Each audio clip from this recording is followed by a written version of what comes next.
देखिए, कल nutrition in animal में मैंने आप लोग को बटरफ्लाई किस तरह से खाना खाती है या नेक्टर लेती है, फूलों का रस, ये समझाया था। मैंने स्टारफिश का समझाया था, ठीक है। अमीबा का भी मैंने समझा दिया था बोर्ड पे दिखा करके कि कोई भी फूड होता है तो स्यूडोपोडिया या फॉल्स पिट को आगे बढ़ाता है और चिपका लेता है उसके साथ, और जहां पर होता है ना तो फिर के बीच वाला हिस्सा तोड़ देता है, इसके अंदर पेट में आ जाता है, और उसके पेट में ऐसे एसिड्स होते हैं स्टमक में, जिससे क्या हो जाता है, उसका खाने का डाइजेस्ट हो जाता है, ठीक है। हाँ, अब देखो, कल मैंने डायग्राम बना करके आप लोग को ये बता दिया था कि कौन कौन से ह्यूमन बॉडी के अंदर कौन कौन सा पार्ट कहाँ कहाँ होता है, ठीक है। तो आज मैं वीडियो में वो नहीं दिखाऊंगा, केवल आपको बोलता जाऊंगा, आपको समझने की कोशिश करूंगा। देखिए, अब मैं सीधे डाइजेशन से बात कर रहा हूं, और ये डाइजेशन किसका होगा? ह्यूमन बॉडी का होगा, ठीक है। इंजेक्शन तो आप समझ ही गए, इंजेक्शन इंसानों का मैंने समझा दिया था, फूड को अंदर लेना इंजेक्शन कहलाता है। खाना खाया और खाते हुए ओइसोफेगस, जो हमने फूड पाइप, लंबी सी पाइप दिखाई थी, इसको फूड पाइप कहते थे, उससे खाना हमारे पेट में, स्टमक में एक पैकेट सा बना के दिखाया था, ठीक है। जो स्टमक था उसमें चला गया, तो उसी को हम क्या कहते थे? इंजेक्शन। जैसे वीडियो में मैं करके दिखा रहा हूँ, आपको समझ में आएगा कि ये हमारा माउथ है, इससे कोई भी खाना हमने लिया और जैसे ही खा के अंदर निकले तो वो सीधे कहाँ जाएगा? हमारे स्टमक में जाएगा। तो यहाँ तक खाने को मुंह में से हमारे स्टमक तक पहुंचाने के काम को क्या कहेंगे? इंजेक्शन कहेंगे, ठीक है। अब देखिए, उसके बाद, इंजेक्शन के बाद क्या होता है? दूसरा प्रोसेस होता है डाइजेशन। डाइजेशन कैसे होता है, क्या होता है, ये देखते हैं हम लोग। देखिए,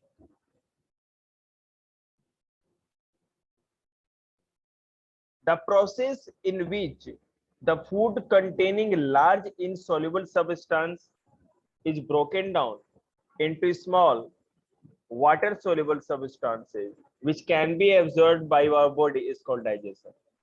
हम जो भी खाना खाते हैं, रोटी खाते हैं, अखरोट बादाम जो भी खाते हैं, या बर्गर खाते हैं, पिज्जा खाते हैं, तो अब जो खाते हैं सीधे खा करके निकल जाते हैं, लेकिन ऐसा तो नहीं हो जाता ना कि निगलते हैं वो सीधे पानी बन जाए, लिक्विड की तरह हो जाए, ब्लड में मिक्स हो जाए, ऐसा नहीं हो सकता।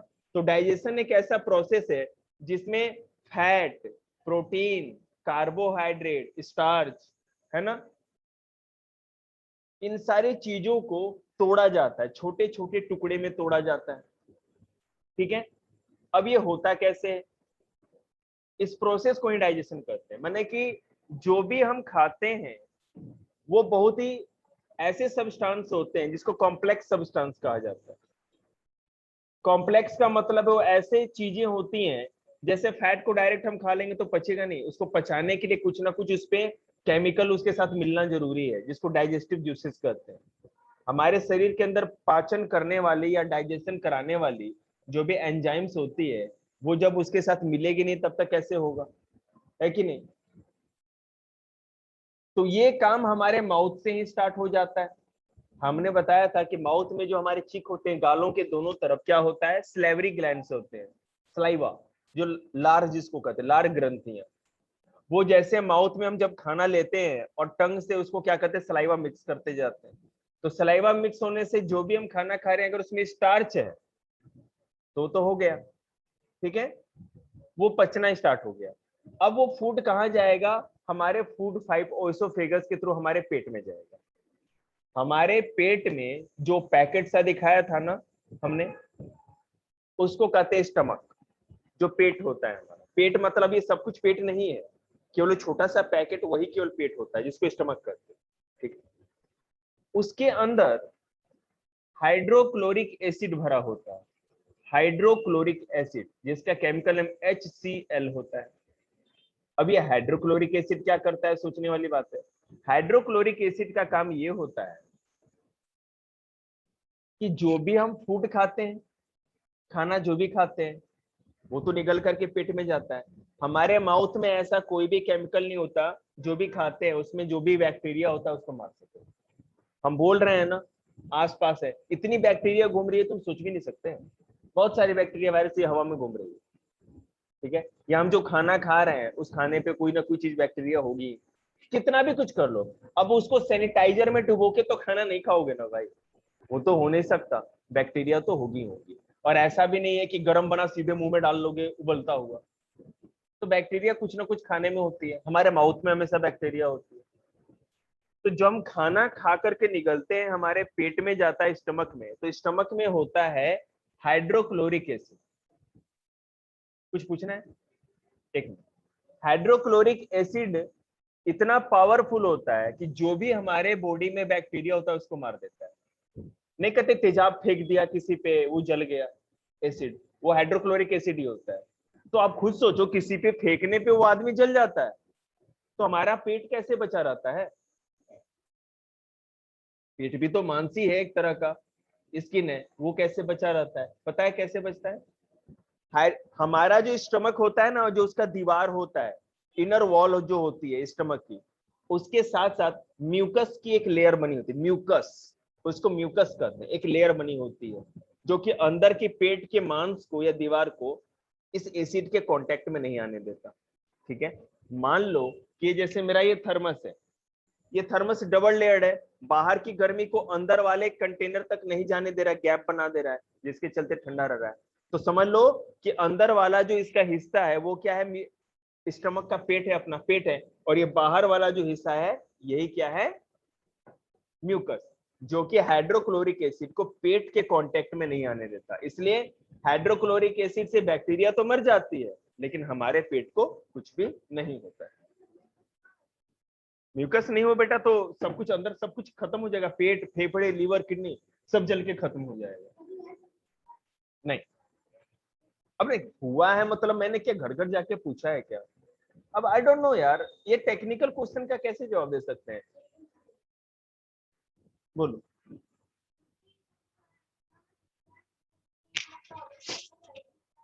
फैट, तो अब देखो, we use both physical and chemical method for digesting the large substance present in food. खाने के अंदर जो बड़ी बड़ी चीजें होती हैं उसको दो तरीके से हम पचाते या डाइजेस्ट करते हैं, एक तो फिजिकल मेथड और दूसरा केमिकल मेथड। अब देखो ये फिजिकल मेथड और केमिकल मेथड क्या होता है? Physical method include chewing and grinding the food in mouth, and chemical method include the addition of digestive juices to food by the body itself. Physical method ये होता है कि जैसे मान लो रोटी का एक निवाला अपने माउथ में आप डालते हो, ठीक है, और उसके बाद क्या होता है, आप दांतों से उसको बाइट करके टुकड़े टुकड़े में तोड़ते हो। अगर चने खा रहे हो या कोई ऐसी चीज जो कि चूरा जिसका बन सकता है पाउडर जैसा, तो हमें ना मोलर और प्रीमोलर यूज करके उसको ग्राइंड कर देते, पीस देते हैं खाने को। तो माउथ में जब तक खाना हम चबाते हैं, तब कब तक चबाते हैं, जब तक वो निगलने के लायक नहीं हो जाए, मतलब छोटे छोटे टुकड़े ना हो जाए। तो पहला काम तो ये कर दिया ना हमने कि ग्राइंडिंग करने का काम कर दिया।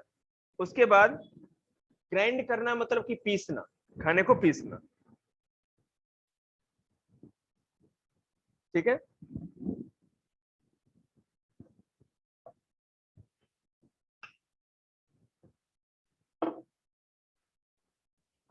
उसके बाद देखिए,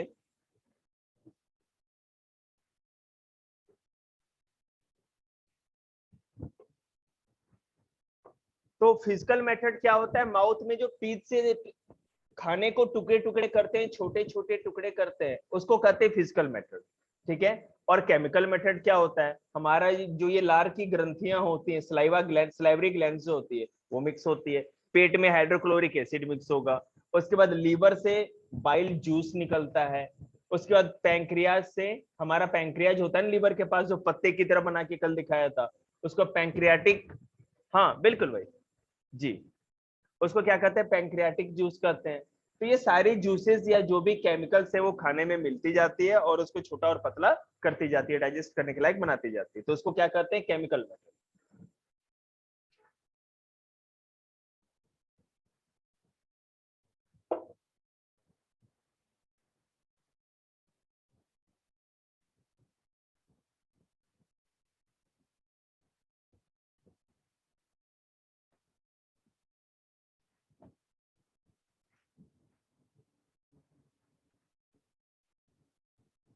देखिए, during the process of digestion the complex starch carbohydrate present in our food is broken down into a simple sugar called glucose. जब हम कोई खाना खाते हैं तो कार्बोहाइड्रेट, अभी 6 क्लास को पढ़ाया था, दो तरीके का होता है, एक होता है स्टार्च और दूसरा क्या होता है, शुगर। कार्बोहाइड्रेट दो टाइप के होते हैं, शुगर और स्टार्च। तो जो स्टार्च होता है वो ऐसा सबस्टांस है जो कि कॉम्प्लेक्स सबस्टांस, सीधे स्टार्च को हम पचा नहीं सकते। तो जब स्टार्च को क्या किया जाता है कि उसको पचाने के बाद छोटे छोटे उसके टुकड़े किए जाते हैं और स्टार्च किस में बदल जाता है, ग्लूकोज। और वो ग्लूकोज सीधे हम ब्लड में एब्जॉर्ब हो जाता था ना, तो स्टार्च टूट के किस में, या कार्बोहाइड्रेट टूट के किस में बदल जाता है, ग्लूकोज में। तो स्टार्च को या कार्बोहाइड्रेट को तोड़ के ग्लूकोज में बदला गया। क्यों बदला गया? ग्लूकोज में इसलिए बदला गया क्योंकि डायरेक्ट स्टार्च या कार्बोहाइड्रेट को हम अपने बॉडी में नहीं ले सकते, हमारा शरीर उससे एनर्जी डायरेक्ट नहीं ले सकता, ठीक है। और कार्बोहाइड्रेट या स्टार्च जैसे कॉम्प्लेक्स सब्सटेंसेस को ग्लूकोज में बदलने का पूरा काम जो हुआ, इसी को डाइजेशन कहते हैं। अब बेटा मान लो हम पोटैटो खाते हैं, आलू, आलू में होता है कार्बोहाइड्रेट, स्टार्च बहुत ज्यादा होता है। हम जब खाते हैं तो सबसे पहले क्या करते हैं, काटेंगे, बाइट करेंगे, उसको चबाएंगे, ठीक है। तो ये फिजिकल मेथड से डाइजेशन पहले हुआ, छोटे छोटे टुकड़े किए, फिर बॉडी के अंदर जाएगा तो केमिकल मिलता जाएगा। माउथ में सबसे पहले सलाइवा या लार मिक्स होगी उसमें, ठीक है, जिससे कि वो पचना स्टार्ट होगा, फिर पेट में जाएगा तो और भी डाइजेस्टिव जूस मिलते जाएंगे और अंत में वो ऐसा पच जाएगा कि ग्लूकोज में लिक्विड के रूप में बन जाएगा, ग्लूकोज के रूप में छोटी आंत में, स्मॉल इंटेस्टाइन में। बताया था ना कि कोई भी खाना जब पूरी तरह पच जाता है तो छोटी आंत तक पहुंच जाता है, छोटी आंत में पचता है पूरी तरह से, स्मॉल इंटेस्टाइन में। और जब पूरा खाना पच जाता है तो किस फॉर्म में हमारे पास होता है, ग्लूकोज के रूप में, लिक्विड के रूप में, ठीक है, जिसको कि हम लोग यूज करते हैं। वो ग्लूकोज हमारे ब्लड में मिक्स हो जाता है। आगे देखिए,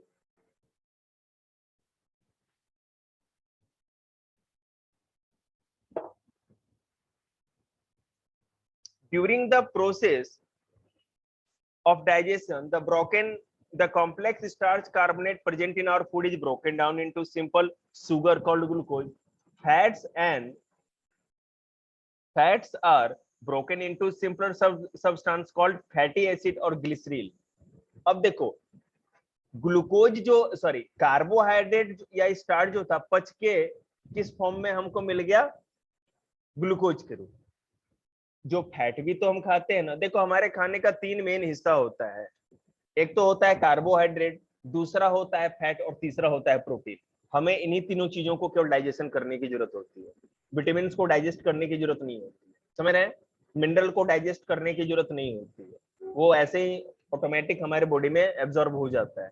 पानी को डाइजेस्ट नहीं करना पड़ता, रफेज को डाइजेस्ट नहीं करना पड़ता, समझ रहे हैं। तो 3 ही चीज का डाइजेशन होता है बॉडी में, कार्बोहाइड्रेट, फैट्स एंड प्रोटीन।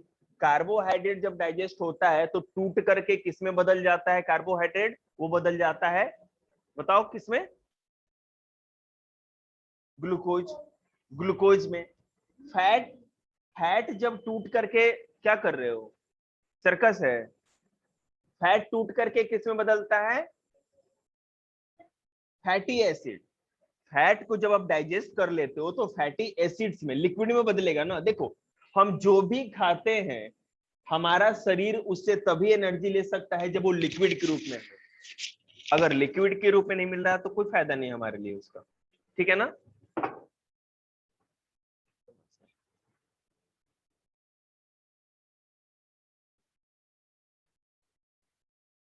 ठीक है, अगर लिक्विड के रूप में नहीं मिला तो कोई फायदा नहीं हमको उसका।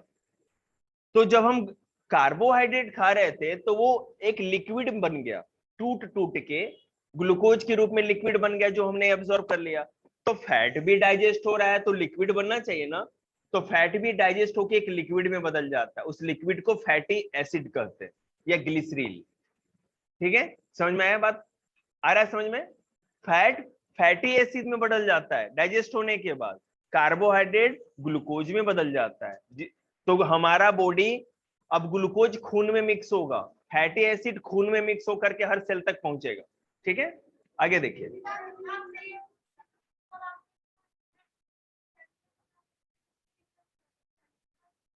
हाँ, नहीं नहीं नहीं नहीं, देखिए आप नर्वस सिस्टम के बारे में पूछ रहे हो, ठीक है ना। एक वीडियो है, आप लोग है ना ग्रुप पे जाकर के देख लोगे, समझ में आ जाएगा, मैं आप लोग को शेयर कर दूंगा। हालांकि 10वीं क्लास को पढ़ाया है, लेकिन मैं 10वीं को पढ़ाऊं या चौथी क्लास को, सबको एक ही तरह पढ़ाता हूँ। तो आपको समझ में आ जाएगा कि अगर ये मेरा हाथ है, अभी जैसे देखो थोड़ा कट लग गया मेरे को कुछ साफ करने में, अब ये कट लगा है ना मुझे, तो अगर थोड़ा दर्द हुआ होगा तो क्यों दर्द हुआ, इसके पीछे भी साइंस है, ठीक है। और अगर जानना चाहें तो मैं आपको बता देता हूँ वीडियो रोक करके।